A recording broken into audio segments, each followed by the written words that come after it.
جمعہ کے دن ان کا لائیو بیان چلتا ہے. انشاءاللہ آپ سے گزارش ہے کہ لائک کریں اور سبسکرائب کریں.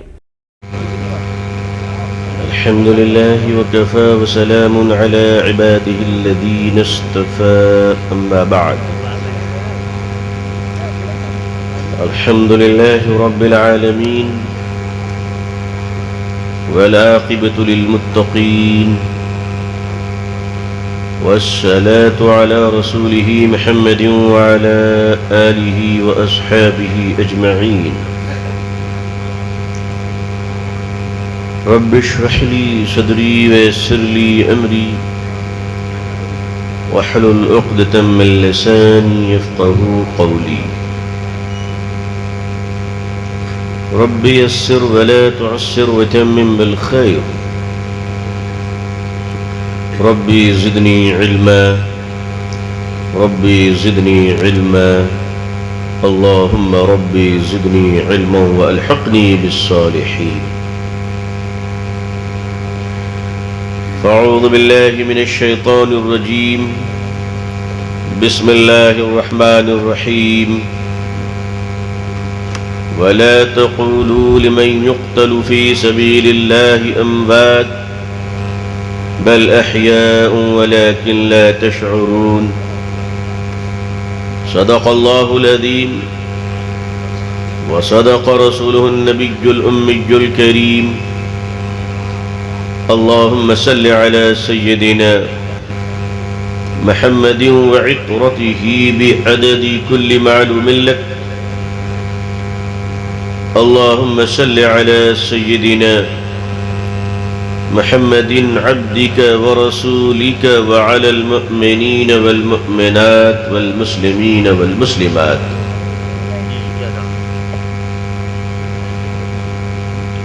میرے مشفق اور عزیز بھائی حضرت مولانا مفتی نقیب الامین صاحب شیخ الحدیث جامعہ مرکز العلوم سنگڑا، یہاں پہ تشریف فرما معزز اکابر حضرات علماء کرام، بزرگان محترم، نوجوانان اسلام، عزیزان گرامی، سامعین اعظام، عمائدین شہر، پردہ نشی خواتین امت اسلامیہ اور اسٹیج پر جلوہ افروز ہمارے اس علاقے کے local representative honourable M L A صاحب، دوسرے تمام ذمہ داران، میں آپ حضرات کی طرف سے ان کو وارم ویلکم کرتا ہوں. عزیزان ملت، میں اسٹیج پر جس وقت آ جاتا ہوں اسی وقت سے میرا وقت شروع ہو جاتا ہے، چاہے آپ بٹھا کے رکھیں یا سلا کے رکھیں. اسٹڈی بوتھ میں ہلو کہا اور میٹر شروع ہو گئی. میں ایک معاملے میں بڑا معذور خود کو سمجھتا ہوں کہ میری آج تک اس چھوٹے سے بھیجے میں یہ بات سمجھ میں نہیں آئی کہ ہم مولوی لوگ دین کا کام رات میں کیوں کرتے ہیں.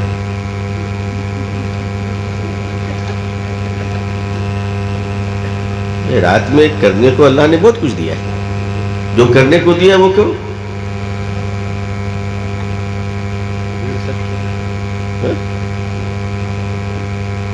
ہے دین کا کام دن میں کرو. سب کو دیکھیے پوری رات. اب مولانا نے اعلان کیا شیر بنگال. میری اب تک ذاتی طور پہ شیر صاحب سے ملاقات نہیں ہوئی ہے، حالانکہ انہوں نے محبت سے کہی ہے بات. لیکن میں کبھی سوچتا ہوں بعض دفعہ ہمارے جلسے کے نقیب حضرات اتنے وسیع القلب ہوتے ہیں ماشاءاللہ کہ وہ میرے بارے میں بولتے ہیں جو خدا کی قسم مجھے بھی معلوم نہیں ہوتی ہے. میرا جی چاہتا ہے کہ اپنے گھر میں جا کے ماں باپ سے پوچھوں کہ میں کیا ہوں. بھائی دین کا کام دن میں کرنا سیکھیں. ابھی تک باضابطہ عشاء کی جماعت نہیں ہوئی ہے، مسجد میں تو ہو گئی، آپ لوگوں کی باقی ہے۔ میں اتنا بڑا آدمی نہیں ہوں کہ میں کنڈیشن ڈالوں، شرط ڈالوں، لیکن میں چھوٹا آدمی ہوں، ہمیشہ کہتا ہوں 9 بجے تک مجھے دے دو۔ جانتے ہیں کیوں؟ اس لیے کہ آپ لوگ تو بہت مہان آدمی ہیں، آپ کی تہجد بھی نہیں چھوٹتی، میں بہت کمزور ہوں، میری فجر چھوٹنے کا خطرہ ہو جاتا ہے۔ میں اپنی بات کر رہا ہوں، آپ تو بہت مضبوط لوگ ہیں، آپ تو 3 دنوں تک انشاءاللہ دین کا کام رات میں ہی کرتے رہیں گے۔ عزیزان ملت، یہ جو بارش کا پانی برستا ہے، بارش ہوتی ہے، اس پانی کو میٹھا پانی کہتے ہیں۔ یہ صفت کے اعتبار سے یہ پانی پاک ہے، اس سے وضو بنا لے تو نماز ہو جائے گی۔ پینے کا مسئلہ میں نہیں کہتا، کیونکہ آج کل پولوشن بہت بڑھ گیا ہے، لیکن پانی پاک ہے اور یہ میٹھا ہے۔ یہی پانی زمین میں جا کر ہمارے پینے کے کام آتے ہیں، اور زمین پر گر کر یہی پانی فصل کے اگانے کے کام آتے ہیں۔ توجہ رکھیے گا کہ میں کس طرف لے جانا چاہ رہا ہوں۔ بارش کا پانی یہ کاشتکاری کے لیے، انسانوں کے کام آنے کے لیے ہے۔ انسان کی یہ کیپیسٹی، اللہ نے اس کو وہ حسن تدبیر عطا فرمایا ہے کہ وہ بارش کے پانی کو اسٹور کر لے، ڈیم میں، ندی میں، تالاب میں، کنویں میں، گڈھے میں، کھیتوں میں۔ لیکن اگر اس نے رین واٹر کو اسٹور نہ کیا، اگر ہم نے اور آپ نے، گورنمنٹ نے اگر اس کو مینج نہیں کیا بارش کے پانی کو، تو یہ بارش کا پانی بہہ کر، یہ بارش کا پانی بہہ کر سمندر میں چلا جائے گا۔ صحیح ہے؟ جاتا ہے کہ نہیں جاتا ہے؟ سمندر کا پانی گرچہ کہ بہت ہوتا ہے، گہرا بھی بہت ہوتا ہے، قدرت نے اسے ہمارے لیے بڑے کام کا بنایا ہے۔ بحری راستے، دنیا میں سب سے زیادہ کمیونیکیشن اور ٹرانسپورٹیشن کے لیے آسان راستے ہیں بحری راستے۔ جن ملکوں کے پاس سمندر نہیں ہے، آپ ان کے درد کا اندازہ نہیں کر سکتے۔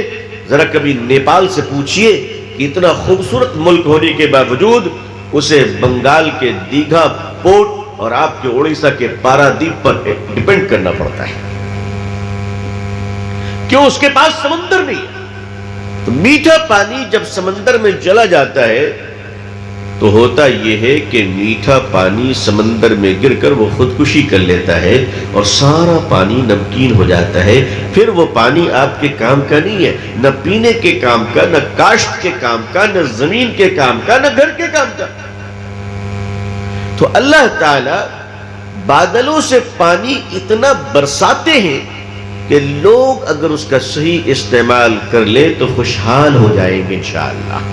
یہ جو قحط آتی ہے، سکھاڑ آتا ہے، ڈرائنس آتی ہے، ہیٹ ویو آتی ہے، زمینیں پھٹ جاتی ہے، تالاب سوکھ جاتے ہیں، اس کا علاج صرف یہ ہے کہ رین واٹر کو اسٹور کرنے کی کیپیسٹی ہم لوگوں کے اندر آ جائے۔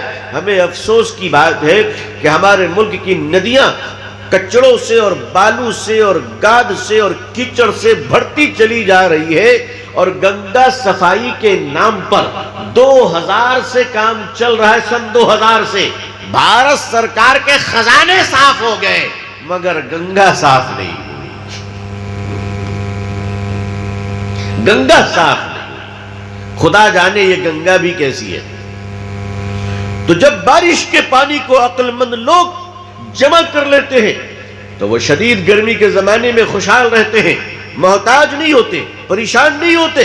لیکن جو قوم، جو ملک، جو کنٹری، جو مینجمنٹ، جو گورنمنٹ رین واٹر کو اسٹور نہ کرے، وہ اپنی رعایا اور اپنی جماعت اور اپنے لوگوں کے لیے مصیبت کھڑی کیا کرتی ہے۔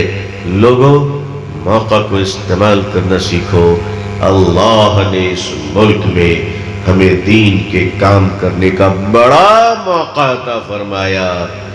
کہیں ایسا تو نہیں کہ اس موقع کو ہم نے گنوا دیا؟ اب گنوانے کا انجام جو ہوتا ہے وہ بڑا خطرناک ہوتا ہے.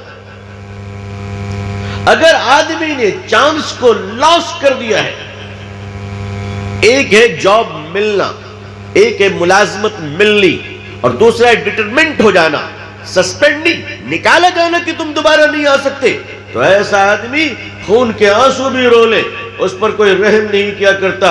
او امت مسلمہ کے جیالوں، امت مسلمہ کے نوجوانوں، امت مسلمہ کے غیور خدا ترست علماء کرام، امت مسلمہ کے بزرگوں، امت مسلمہ کی بیٹیوں، امت مسلمہ کی بہنوں، کان کھول کر سنو.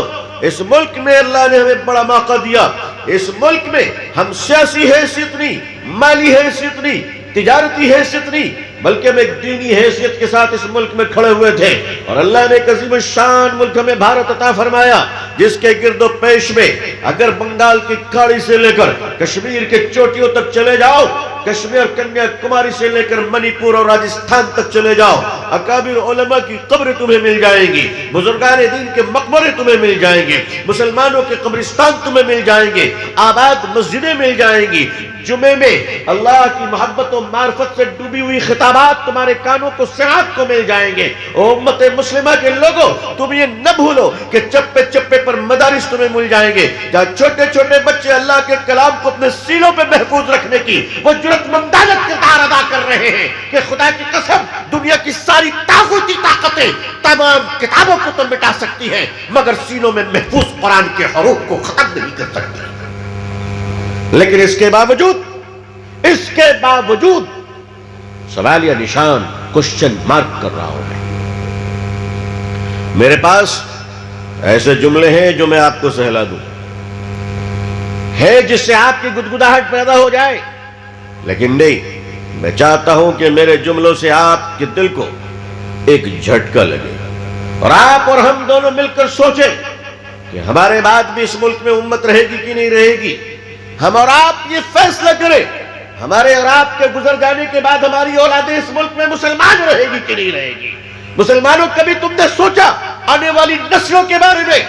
وہ مرد قلندر مولانا سید سراج الساجدین صاحب رحمت اللہ علیہ، اور وہ ان کے استاذ محترم، وقت کے بڑے شعر اڑیسہ، اگر ان کو شعر کہا جائے تو یہ بات جچتی بھی ہے، یہ بات اچھی لگتی بھی ہے، کیونکہ وہ مناظر اسلام حضرت مولانا سید اسماعیل کٹکی علیہ الرحمہ، آپ یقین مانیے ہندوستان نے کیا دیکھا نہیں دیکھا وہ تو مجھے نہیں پتا، مگر اڑیسہ نے ایک ایسا استاد اور شاگرد دوبارہ کبھی نہیں دیکھا ہوگا، دوبارہ کبھی نہیں دیکھا ہوگا. وہ استاد اور وہ شاگرد کہ اگر استاد نے ایک بار کہہ دیا او مولوی سراج الساجدین، تو روحاسو چہرہ، جبکہ خود عمر کے پرانا سالی میں ہیں، بچے جوان ہیں، مگر روتے ہوئے فرما رہے حضرت الاستاذ آپ مجھے مولانا نہ کہا کریں، آپ تو مجھے ساجدی کہا کریں. آج تو اگر ایک بار مجھ جیسے ناکارہ کو کوئی حضرت نہ کہے تو ہماری شیروانی کی آئرن ٹوٹ جایا کرتے ہیں. یہ کبر خفی، اپنے آپ کو افضل سمجھنا بند کرو، بند کرو. ہم افضل ہیں، استغفر اللہ، بڑے تو صرف اللہ ہے. کون ہے میں بڑے؟ نبی کریم صلی اللہ علیہ وسلم کی دعا، اللہم اجعلنی صبورا واجعلنی شکورا واجعلنی فی عینی صغیرا وفی اعین الناس کبیرا. اے اللہ مجھے صبر کرنے والا بنا، شکر ادا کرنے والا بنا. اور کیا فرماتے میرے آقا صلی اللہ علیہ وسلم؟ لوگوں سنو ذرا دل کے کانوں سے، پیارے آقا صلی اللہ علیہ وسلم اللہ سے فرماتے کہ اے اللہ مجھے اپنی نظروں میں چھوٹا بنا دے، دوسروں کی نظروں میں بڑا بنا دے. آج تو ہم لوگوں کا نام 3 لائن میں آتا ہے بھائی، 1-2 لائن میں.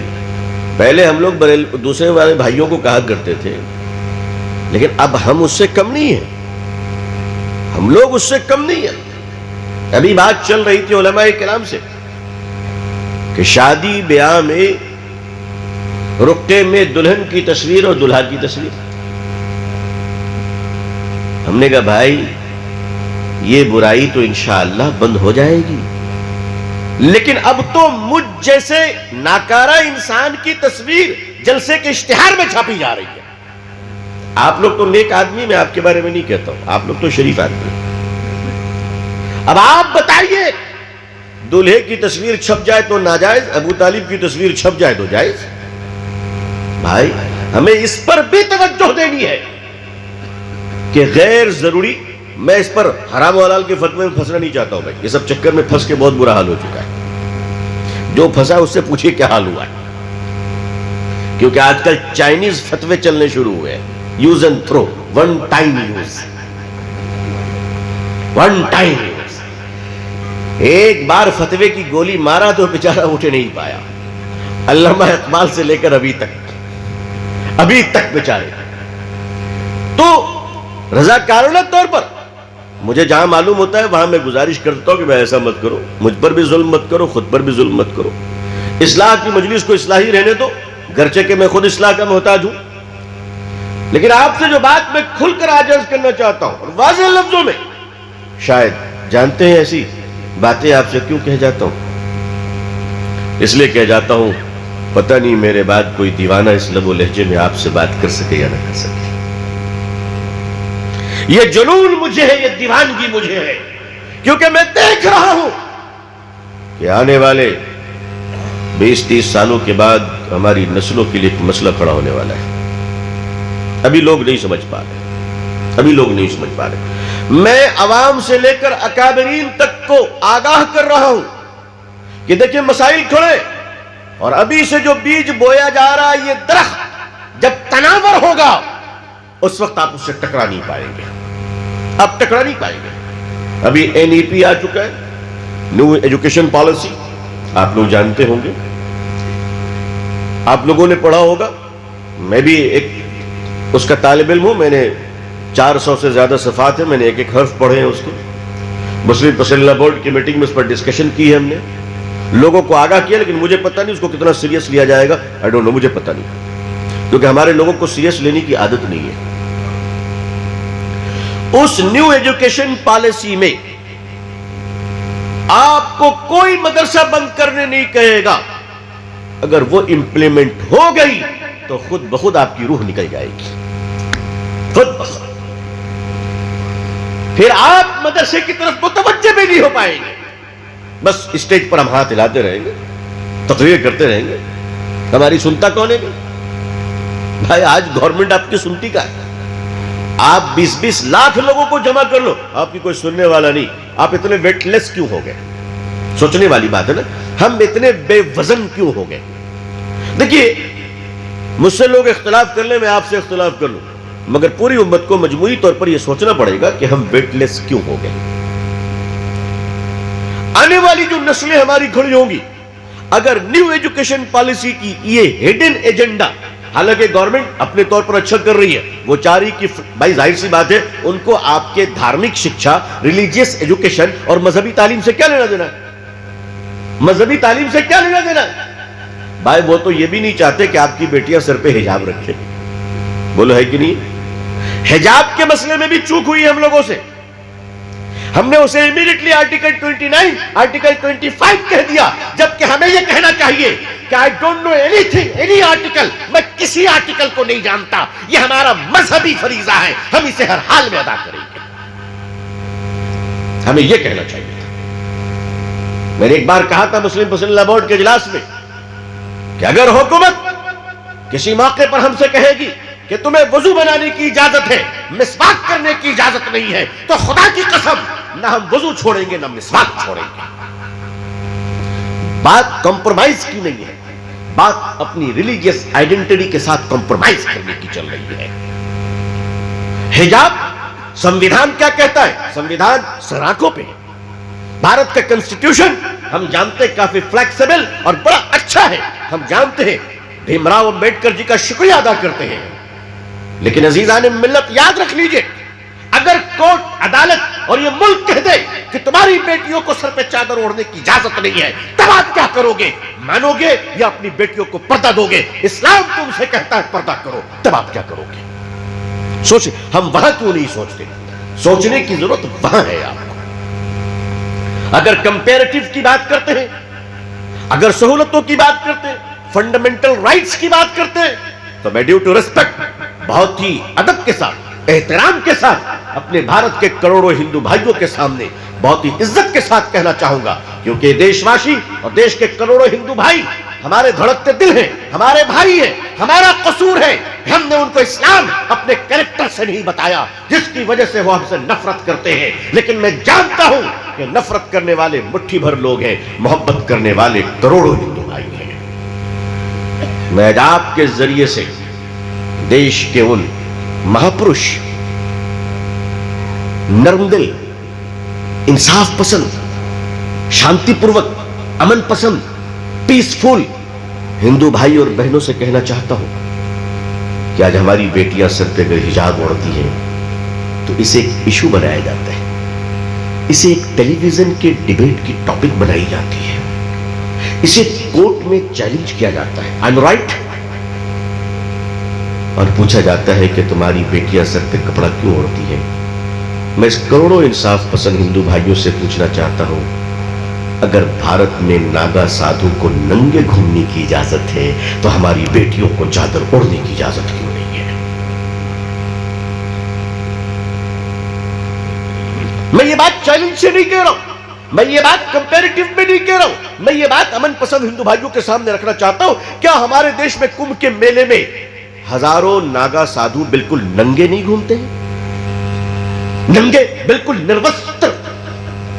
ہمارے دیش میں ایک چھوٹی سی جماعت ہے، الپ سنکھیک ہے، مائنورٹی ہے، ان کا ایک دھرم ہے، ان کے ایک آستھا ہے، ان کے رشی منی مکمل ننگے رہتے ہیں۔ اور بھائی گچ اب یہ کام کیجیے گا تو پھر میں بند کر دوں گا۔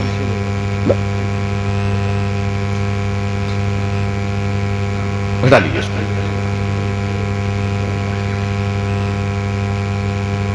موضوع کی سنجیدگی ضبط ہو جاتی ہے۔ ہمارے اس ملک میں ہمارے کچھ بھائی ہیں جن کا اپنا ایک دھرم ہے، ان کا آستھا ہے، میں ان کا سمان کرتا ہوں، ہمیں کرنا چاہیے۔ ان کے یہاں ان کے رشی منی مکمل ننگے رہتے ہیں اور آگے پیچھے ان کی عورتیں رہتی ہے، سچائی ہے، میں اس کا کوئی مذاق نہیں اڑاتا، بھائی ان کی آستھا ہے۔ لیکن میں پوچھتا ہوں، اگر آپ کو ننگے رہنے کی اجازت ہے تو ہمارے کپڑا پہننے میں دنیا کو تکلیف کیوں ہے؟ ویری سمپل، اور کچھ نہیں، اور زیادہ میں کچھ نہیں کہتا۔ یہ میٹر اٹھایا گیا، جانتے کیوں؟ اس کے بعد کچھ اور اٹھایا جائے گا، لائن لگی ہوئی ہے آپ کی سمسیاؤں کی۔ اب کہاں کہاں لڑیے گا؟ یہ کہاں کہاں ہماری جماعتیں، ملی ادارے اور بورڈ کہاں کہاں لڑیں گے؟ اب تو وہ اکابرین بھی دنیا سے اٹھتے چلے جا رہے ہیں، جو حیات میں اللہ ان کو صحت کے ساتھ برکت عطا فرمائے۔ اب تو وہ فکریں بھی دنیا سے چلی جا رہی ہیں۔ وہ فکر، مجھے یاد ہے ایک مسئلے پہ جب ٹرپل طلاق کے کیسز چل رہے تھے سپریم کورٹ میں رات میں فون سوئچ آف نہیں کرتا تھا۔ کیوں جانتے ہیں؟ اللہ جنت نصیب فرمائے، میں اپنے دوستوں سے بھی عرض کروں یہ راز آج، حضرت مولانا سید محمد ولی رحمانی صاحب رحمت اللہ علیہ کے فون کبھی کبھی 2 بجے 2:30 بجے رات میں آ جائے کرتے تھے، ان کی شفقت تھی، مجھے کرتے تھے۔ تو میں پوچھتا تھا کہ حضرت آپ آرام نہیں کیے؟ تو جواب سن لیجئے، فرمایا ولی رحمانی تو اب قبر میں جانے کی تیاری کر رہا ہے، زندگی جو بچی ہے وہ امت کے لیے کچھ کر لو، اب سونے کی تمنا نہیں ہے۔ ایک مرتبہ حضرت نے مجھے 2:15 رات میں فون کیا اور ایک خبر حضرت نے دی کہ ایسا ہوا، اس کو فوراً کنٹرول کرو، رات کے 2:15 بجے آگاہ کرتے تھے۔ اب وہ بڑے کہاں ہیں بھائی، اب وہ بڑے کہاں ہیں؟ میں یہ اڑیسہ آیا کرتا تھا تو مجھے ایسا لگتا تھا کہ میں کھیلنے اور کودنے آیا ہوں، کیونکہ میرے بڑے سر پہ حضرت مولانا سید سراج الساجدین صاحب رحمۃ اللہ علیہ کا ہاتھ ہوا کرتا تھا۔ وہ شفقتیں ملی ہیں، لیکن میں مایوس نہیں ہوں۔ اللہ سے دعا کیجئے کہ بڑوں نے جو بھروسہ کیا ہے، اللہ مجھے نیکی کے ساتھ، خیر کے ساتھ اس بھروسے کو مکمل کرنے کی توفیق عطا فرمائے۔ اللہ کی رحمت سے میں مایوس نہیں ہوں۔ میری تنہائی کی دعا یہ ہوتی ہے اللہ کے سامنے، اللہ کی توفیق سے، کہ اللہ تیری صفت عطا ہے، میری فطرت خطا ہے، تو مجھے معاف کر دے، تو مجھے معاف کر دے۔ لیکن آپ غور فرمائیے کہ آنے والے سالوں میں ہماری نسلوں کا کیا ہوگا؟ ایجوکیشن پالیسی کے ذریعے ہندوستان کو فن لینڈ بنانے کی کوشش کی جا رہی ہے. ویلکم کرتا ہوں, اچھی بات ہے, بری بات نہیں ہے. سنگاپور سے اچھی ایجوکیشن لانے کی کوشش کی جا رہی ہے. دنیا میں سب سے اچھی ایجوکیشن سسٹم اس وقت فن لینڈ کا مانا جاتا ہے. میتھ میں اور کامرس میں سنگاپور کو مانا جاتا ہے. سائنس اور ٹیکنالوجی میں ویسٹرن کو مانا جاتا ہے, یورپ کو. ہندوستان چاہتا ہے کہ ہم ان سب کا مجموعہ بنے اور ہماری ایجوکیشن پالیسی دنیا میں سب سے اچھی ہو. میں بالکل ساتھ دیتا ہوں, ہم مسلمان اس کے ساتھ ہیں. لیکن میں آپ سے پوچھنا چاہتا ہوں, ہماری اولادیں آج بھی ڈاکٹر بن رہی ہیں, کل بھی بنیں گی انشاءاللہ. وہ آج بھی لائر بن رہی ہے, کل بھی بنیں گی انشاءاللہ. ہم تو چاہتے ہی ہیں کہ ہمارے بھارت کا ایک ایک بچہ اے پی جے عبد الکلام بن جائے, کیپٹن ویر عبد الحمید بن جائے, اشفاق اللہ خان بن جائے. میں نے ایک بار نہیں کئی بار کہا تھا اور آج پھر کہہ رہا ہوں کہ خدا نہ کرے کہ ہمارے بھارت پر کسی دشمن کی نظر لگے. خدا نہ کرے کہ کوئی دشمن ہمارے بھارت پر اٹیک کرے. لیکن اگر کسی دشمن نے یہ غلطی کی اور ہماری فوج نے, ہماری گورنمنٹ نے اگر ہمیں آواز دیا کہ آؤ بھارت کی رکشا کے لیے, تو خدا کی قسم شاملی کا میدان تم نے تاریخ میں دیکھا ہوگا, پلاشی کے میدان تم نے تاریخ میں دیکھا ہوگا. لیکن اگر بھارت کی آبرو کی حفاظت کے لیے ہمیں آواز دیا گیا تو ہم مدرسوں سے اپنے چھوٹے چھوٹے بچوں کو سر پہ کفن پہنا کر بارڈروں پہ پہنچا دیں گے. یہ جذبہ کوئی نیا نہیں ہے ہمارا, یہ پرانی تاریخ ہے ہماری. لیکن اب آپ اس چیلنج کا مقابلہ کیسے کریں گے؟ آپ کے سامنے وقت کم ہے.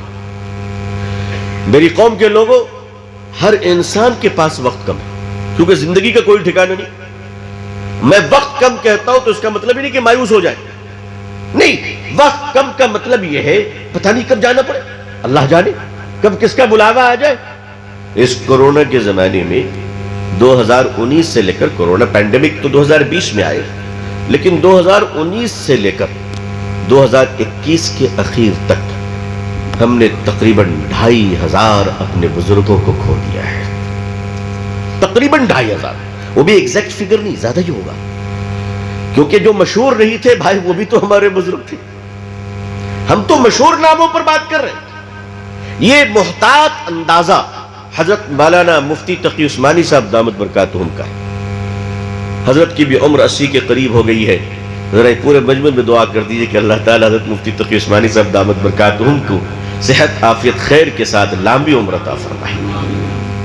یہ بھی چراغ شہر ہے ہمارے, بہت بڑی شخصیت ہے, بہت بڑی شخصیت ہے. اپنے لوگوں کی قدر کرنا ہم سیکھیں. ہمارے پاس وقت کم ہے, آخر ہم اپنی پوزیشن کو کلیئر کیسے کریں اس ملک میں؟ دیکھیے, کبھی بھی آدمی کے سرٹیفکیٹ کو بعد میں دیکھتا ہے, آدمی کے ڈگری کو بعد میں دیکھتا ہے. سب سے پہلے آدمی کی چال دیکھتا ہے, کیریکٹر دیکھتا ہے, کردار دیکھتا ہے, اور کردار کی بنیاد پر فیصلے ہوتے. صلاحیت قابل قدر ہے, علمی صلاحیت, لیاقت, ہر قسم کی جو صلاحیتیں ہیں وہ قابل احترام ہیں. لیکن اگر صلاحیتیں بے کردار ہو تو وہ مبغوض ہوا کرتی ہیں. صلاحیتیں اگر کیریکٹر لیس کوالٹی ہو, آدمی کے اندر ٹیلنٹ تو ہے مگر کیریکٹر نہیں ہے, تو ایسا انسان اپنے کیریکٹر نہ ہونے کی وجہ سے اپنے ٹیلنٹ کو, اپنی صلاحیت کو استعمال نہیں کر پائے گا. صلاحیت کو استعمال کرنے کے لیے بہت ضروری ہے کہ ہمارے اندر کردار ہو, کیریکٹر ہو. دو باتیں عرض کر رہا ہوں, ذرا توجہ فرمائیے گا. اس ملک میں ظاہر سی بات ہے کہ مسلمان آج کوئی نئے نہیں, الحمدللہ کئی 100 سال پرانے ہیں. راجہ بھوج کا واقعہ, میں جب مدھیہ پردیش کے اندور میں گیا تھا تو لوگوں نے بتایا یہی بھوج کا علاقہ ہے جہاں سے راجہ بھوج تشریف لے گئے تھے ایمان لانے کے لیے. اور ان سے پہلے بھی لوگ گئے تھے, وہ تو صحابی بن گئے, لیکن یہ صحابی نہیں بن سکے, لیکن البتہ ایمان لیا اور تابعی میں سے شامل ہیں. وہ ان پر بڑی تاریخی کتابیں رکھی ہوئی ہیں اندور کے لائبریری میں. تو ہندوستان میں اسلام سینکڑوں سالوں سے ہے, لیکن اس سینکڑوں سالوں میں میں اپنی طرف سے ایک اقبال جرم کرنا چاہتا ہوں. آپ درد دل حضرات ہیں، آپ میرے اس لفظ کو محسوس کریں کہ اعتراف جرم ہمارا یہ ہے کہ ان سینکڑوں سالوں میں ہم اس ملک کے کثیر باشندگان پر مسلمان ہونے کی حیثیت سے اسلام کا کوئی اثر چھوڑ نہیں سکے۔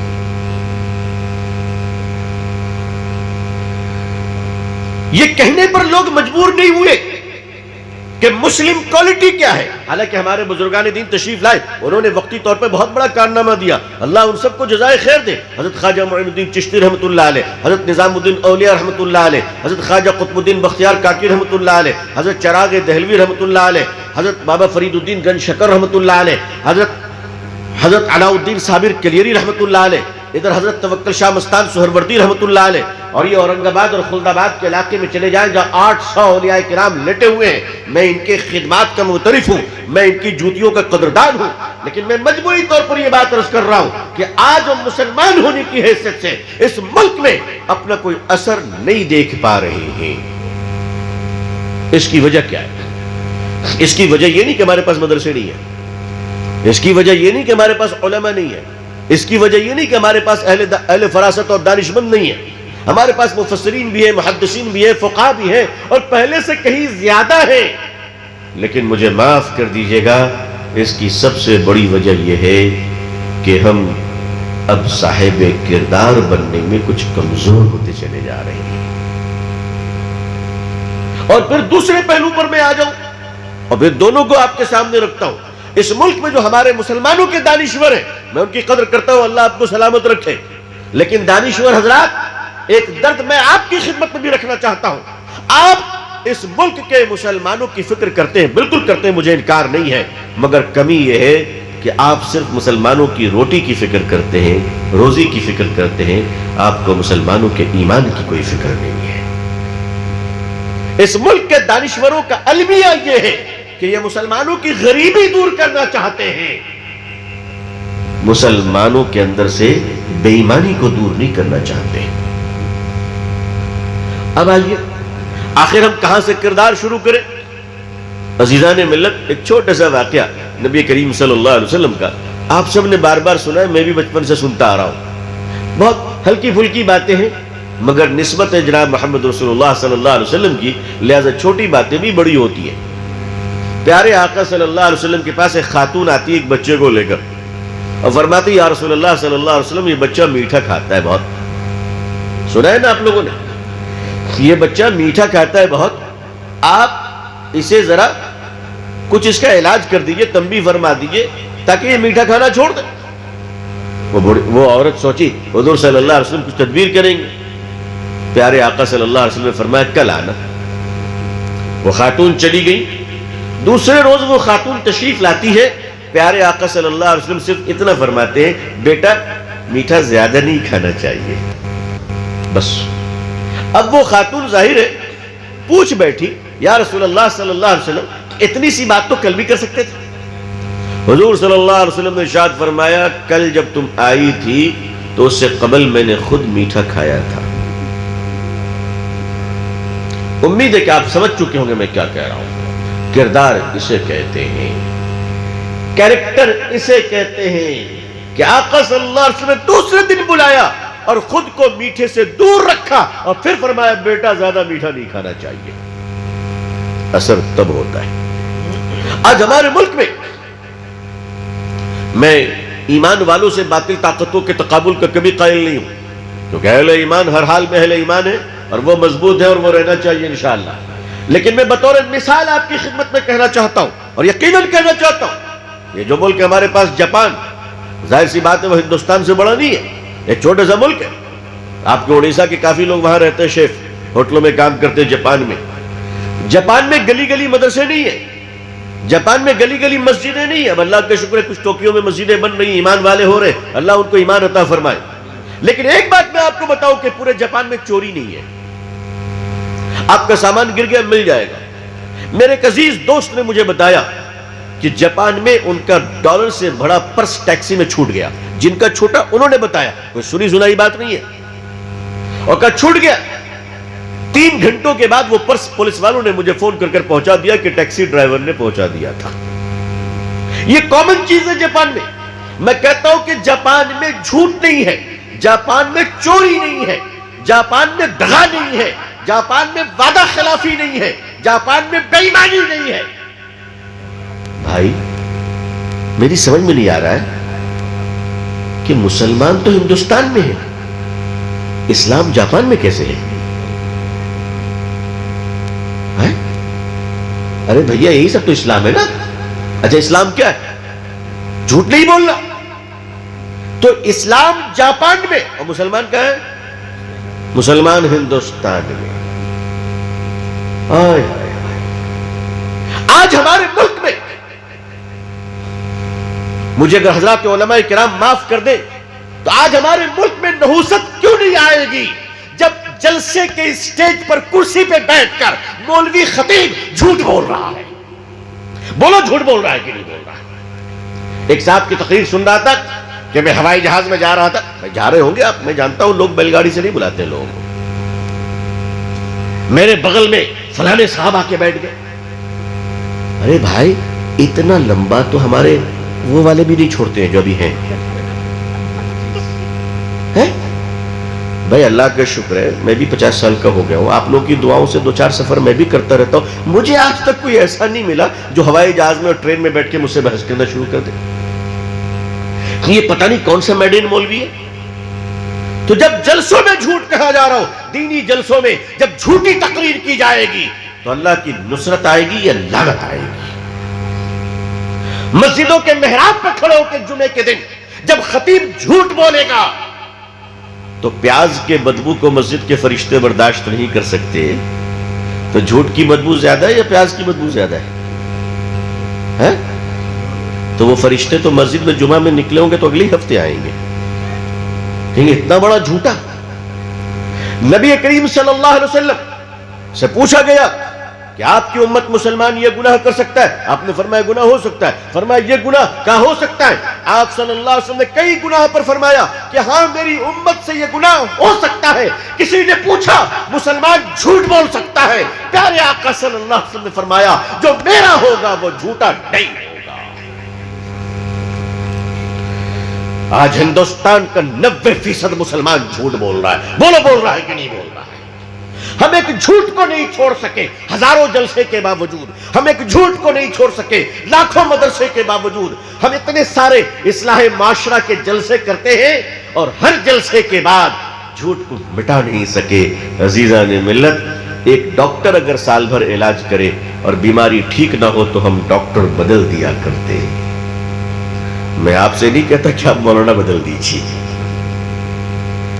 لیکن میں آپ سے کہتا ہوں کہ اس ملک میں جینا ہے تو مسلمانوں کو جھوٹ کو پاؤں تلے روندنا پڑے گا. اگر آپ نہیں روندے تو آپ میں اور مارواڑیوں میں فرق کیا رہ جائے گا؟ آپ میں گجراتی, سندھی اور سکھوں میں فرق کیا رہ جائے گا؟ وہ بھی جھوٹ بول کر کاروبار کرتے ہیں, سود پہ کاروبار کرتے ہیں. مسلمان بھی کرتا ہے. اے مسلمانوں, اس ملک میں تمہیں جینا ہے تو ممتاز بن کر جینا ہے. ایسا جیو کہ تمہاری زبان پر لوگوں کو بھروسہ ہو کہ اگر مسلمان نے وعدہ کیا ہے تو یہ ضرور پورا کرے گا.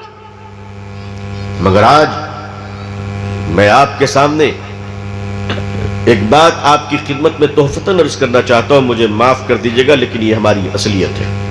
میرے دوستو, اگر کوئی قرضہ مانگے نا کہ مجھے 10,000 روپے قرضہ دو, اللہ نے آپ کو دیا مدد کرو, میں منع نہیں کرتا.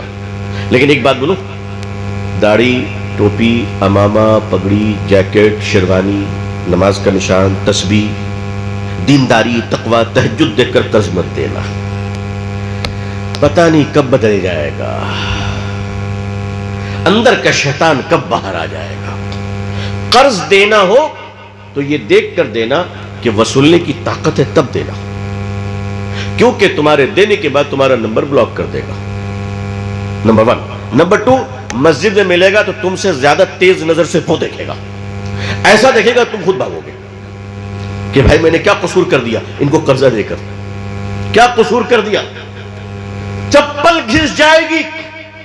اس دور میں وہ مسلمان اللہ کا نیک بندہ ہے جو قرض نہیں لیتا ہے اور لیتا ہے تو وقت سے پہلے جا کر واپس کر دیتا ہے، اور اگر کسی مجبوری کے بنا پر واپس نہ کر سکا تو وقت سے پہلے جا کے اس کے سامنے نرم زبان میں معافی مانگ کر اس سے وقت بڑھوا لیتا ہے۔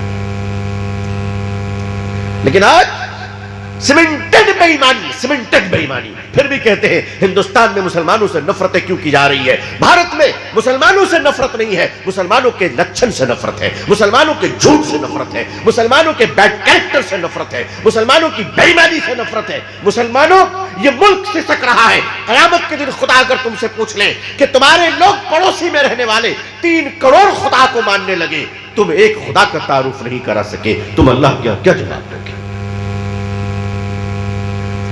کینیڈا میں ایک چرچ کے بڑے فادر جو کمپیریٹیو آف ریلیجن کی اسٹڈی کر رہے تھے، ادیان مذاہب کا تقابلی مطالعہ کر رہے تھے، کسی نے ان کو قرآن دیا، بڑا اچھا لگا پڑھنے میں۔ انہوں نے کہا کہ اسلام کی اور کتابیں پڑھنی چاہیے، لیکن ان کے پاس پیسہ نہیں تھا، خودداری تھی، کسی سے مانگنا نہیں چاہتے۔ خودداری بھی ہونی چاہیے، چندہ اچھی چیز ہے، ضرورت پر ہونی چاہیے، مگر چندے کو مستقل عادت بھی نہیں بنانی چاہیے کہ چندے کے بغیر جی نہ سکے ہم۔ چندہ ضرورت تو ٹھیک ہے، دھندا نہیں بننا چاہیے۔ صاف صاف کہتا چلا جا رہا ہوں۔ اب اس چرچ کے فادر نے اسلام کی کتابیں خریدنے کے لیے اپنی کار بیچ دی۔ فورن کنٹریز میں، ویسٹرن کنٹریز میں اپنی گاڑی بیچنا بہت بڑی بات ہوتی ہے، کیونکہ وہ سواری کے لیے وہاں پبلک ٹرانسپورٹ زیادہ نہیں ہوتے۔ کار بیچ دی، اسلام کی کتابیں خرید لی، اللہ نے ہدایت دی، ایمان لے آئے۔ یہ میں بات عرض کر رہا ہوں 81-82 کی، سن 1980 سے 82 کے اندر کی بات ہے۔ وہ ایمان لے آئے اور اللہ نے پھر حج کی توفیق دی ان کو۔ اس وقت تک ان کے پاس پیسے آ گئے تھے ماشاءاللہ، تو انہوں نے پروگرام یہ بنایا کہ حج کر کر مکۃ المکرمہ سے، مدینے سے واپسی کینیڈا نہیں، انڈیا آئیں گے، اور انڈیا اس کے مسلمان اور علماء اور مدارس سے ملتے ہوئے تب ہم واپس جائیں گے۔ پانی کے جہاز کا زمانہ تھا، بامبے اترے۔ بامبے کے مسلمانوں نے ان کا استقبال کیا، ظاہر سی بات ہے، نو مسلم ہے۔ ہم لوگ تو نو مسلم کو اتنا سر پہ بٹھا لیتے ہیں کہ اللہ بھلا کرے بھکاری بنا کے ہی چھوڑتے ہیں، ہاں بالکل اپاہج بنا دیتے ہیں۔ ایسا مت کرو بھائی۔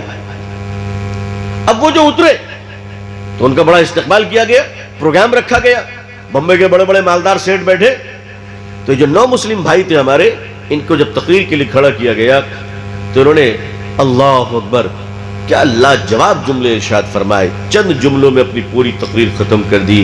انہوں نے کھڑے ہو کر کہا، ہندوستانی مسلمانوں، تم میں اور مجھ میں فرق یہ ہے کہ میں نے کار بیچ کر ایمان خریدا ہے، تم نے ایمان بیچ کر کار خریدی ہے۔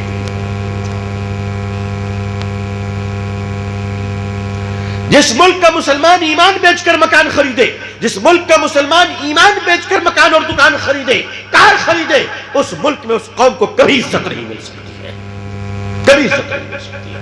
لوٹ مار کا دھندا بند کیجیے، خدا کی پکڑ آ گئی ہے اس وقت اس ملک میں۔ مسلمانوں، اس سے پہلے کہ اللہ ہم سے اور خفا ہو جائے، ہم اپنے معاملات کو درست کر لیں انشاءاللہ۔ دن کے اجالوں میں معاملات درست رکھیں اور رات کے اندھیروں میں اللہ کو راضی کرنے کی کوشش کریں۔ دعا کریں کہ اللہ تعالیٰ پوری دنیا میں ہم سب کو اسلام کی عزت دیکھنا نصیب فرمائے۔ اقوام عالم اور اہل ہندوستان کے دلوں میں اللہ اسلام کے لیے اور مسلمانوں کے لیے جذبہ محبت اور احترام پیدا فرمائے۔ اللہ ہمارے بھارت میں امن اور شانتی عطا فرمائے۔ اس ہندوستان میں رہنے والے کروڑوں ہندو بھائی، مسلمان بھائی اور تمام ذات، برادری، بھاشا بولنے والے الگ الگ علاقوں کے تمام لوگوں کے درمیان اللہ انسانیت کی بنیاد پر بھائی چارگی، میل ملاپ عطا فرمائے۔ اللہ تعالیٰ آپ کو اور ہم سب کو، ہم سب کے اہل و عیال کو، اور قیامت تک ہم سب کے اور آپ سب کے بیٹے اور بیٹی کی اولادوں کو، اللہ پوری امت مسلمہ کو صحت، عافیت، سلامتی، خیر اور خوشحالی، صحت تندرستی کے ساتھ اسلام پہ زندگی، ایمان پر خاتمہ نصیب فرمائے۔ آمین یا رب العالمین۔ آخر دعوانا الحمدللہ رب العالمین، والسلام علیکم ورحمۃ اللہ وبرکاتہ۔ فاتحة دعا. اللهم آمين. الحمد لله رب العالمين. اللهم صل على سيدنا محمد أفضل صلواتك عدد معلوماتك وعلى آله وأصحابه وأزواجه وأولاده وإحفاده أجمعين. ربنا آتنا في الدنيا حسنة وفي الآخرة حسنة وقنا عذاب النار. ربنا وأدخلنا الجنة مع الأبرار يا عزيز يا غفار يا رب العالمين. ربنا هب لنا من أزواجنا وذرياتنا قرة أعين واجعلنا للمتقين إماما. ربنا اغفر لنا ولوالدي وللمؤمنين يوم يقوم الحساب. اللهم أحسن عاقبتنا في الأمور كلها وأجرنا من خزي الدنيا وعذاب الآخرة. يا رب لك الحمد كما ينبغي لجلال وجهك وعظيم سلطانك. اللهم إنا نسألك منك حب وحب من يحبك. اللهم إنا نسألك الصحة والعفة والأمانة وحسن الخلق والرضا بالقدر.